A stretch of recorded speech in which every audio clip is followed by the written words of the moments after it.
সীমান্তে আবারও পুশিন চেষ্টা চালায় বিএসএফ, তবে বিজিবি এবং স্থানীয়দের বাধায় তা পণ্ড হয়ে যায়। মেহেরপুরের নাজিরাকণা সীমান্তের ১১০ নং পিলার সংলগ্ন সীমান্তে ১০ জনকে পুশিনের চেষ্টা করলে বিজিবি এবং স্থানীয়রা বাধার মুখে ব্যর্থ হয় বিএসএফ। স্থানীয়রা জানায় এখন তারা শূন্যরেখায় পাটক্ষেতে অবস্থান করছে। এদিকে ভোরে ৭ জন সীমান্ত অতিক্রম করেছে বলেও অভিযোগ তাদের। এদিকে শেরপুরের শ্রীবরদী উপজেলার রানীশিমুল এলাকার খাড়ামোড়া সীমান্ত দিয়ে মানব পাচার চক্রের মাধ্যমে ২ জনকে বাংলাদেশে অনুপ্রবেশের চেষ্টা করলে তার রুখে দিয়েছে বিজিবি। পরে সীমান্ত পিলার ১০৪৭-এর পাশ দিয়ে তাদের আবারও ভারতে ফেরত পাঠায় বিজিবি।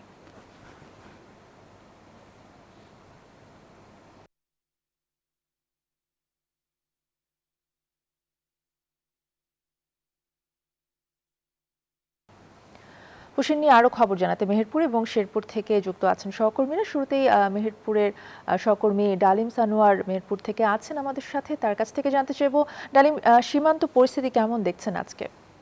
অর্থী, ধন্যবাদ। সীমান্তের পরিস্থিতি আসলে গতকালকে পর্যন্ত থমথমে ছিল, তবে আজকে যেটি হয়েছে, আমরা আজকে কিন্তু ১০ জনকে পুশিনের একটি খবর পেয়েছিলাম স্থানীয়দের তথ্যের ভিত্তিতে। তবে বিজিবির এখানকার ৬ বিজিবির যে নাজিরাকণা বর্ডার আউটপোস্টের ক্যাম্প কমান্ডার রয়েছেন, তার সাথে ফোনে কথা বলে তিনি ৩ জন বা ৪ জনের কথা স্বীকার করেন। আসলে সঠিক যে তথ্য তিনি কিন্তু দিতে পারেন। তবে আমরা ঘটনাস্থলে এখন অবস্থান করছি এবং আমরা এখন অবস্থান করছি ৬ বিজিবির যে ১১০ নম্বর যে সীমান্ত পিলার, সেই সীমান্ত পিলার থেকে একটু বাংলাদেশের অভ্যন্তরে।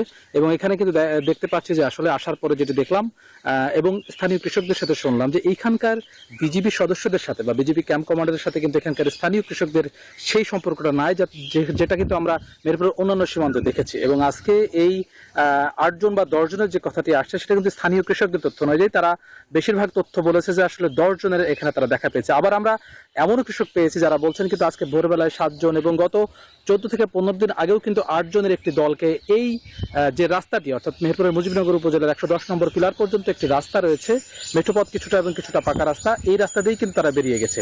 তো এইখানে যে বিষয়টি হলো যে এই মেহেরপুরের মুজিবনগর সীমান্তে ৬ বিজিবির অধীনে এই সীমান্তে কিন্তু আমরা জনগণ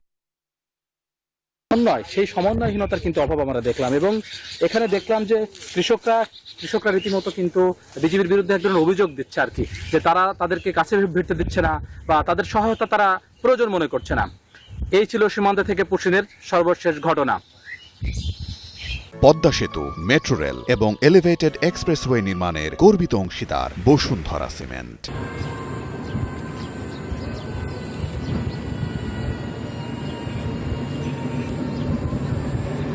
ধন্যবাদ জালিম। আপনি যেমনটি জানাচ্ছিলেন মেহেরপুরের খবর, শেরপুরেও কিন্তু সীমান্ত এলাকায় পুশিন এবং অবৈধ অনুপ্রবেশ ঠেকাতে বিজিবি সদস্যরা টহল দিয়ে যাচ্ছেন। তবে এর মধ্যেও কিন্তু আজকে শেরপুরে বেশ কয়েকটি ঘটনা ঘটে গেছে। এর মধ্যে রয়েছে আজ সকালে কিন্তু ভারত থেকে অবৈধভাবে কিন্তু শেরপুরে ২ জন যুবক বাংলাদেশে প্রবেশ করেছে এবং এই প্রবেশের পর কিন্তু স্থানীয়দের সহযোগিতায় বিজিবি কিন্তু পরে তাদেরকে আবার ভারতে পাঠিয়ে দেয়। আমি যদি একটু আপনাকে বলি যে বিজেপি কিন্তু অবৈধ অনুপ্রবেশ ঠেকাতে যে সতর্ক অবস্থা জারি করেছে এবং তারা কিন্তু নিয়মিত যে টহল, সেই টহলের পাশাপাশি কিন্তু স্থানীয়দের সচেতন করছে এবং গোয়েন্দা নজরদারি বৃদ্ধি করছে এবং পাশাপাশি স্থানীয়দের সচেতনের পাশাপাশি তাদেরকে নিয়ে কিন্তু তারা অবৈধ অনুপ্রবেশ ঠেকাতে কাজ করে যাচ্ছে। এর মধ্যেও কিন্তু স্থানীয় যে কিছু চোরা কারবারি এবং আদম ব্যাপারী রয়েছে যারা এই মানব পাচারের সাথে জড়িত, তারা কিন্তু এই স্থানীয় মানব পাচারকারী এবং ভারতীয় মানব পাচারকারীদের সহায়তায় কিন্তু বেশ কিছু ঘটনা ঘটেছে। এর মধ্যে যদি আমি বলি, গত ৩ দিন আগে কিন্তু ৯ জন নারী পুরুষকে বিজিবি সদস্য আটক করেছে। তারা কিন্তু অবৈধভাবে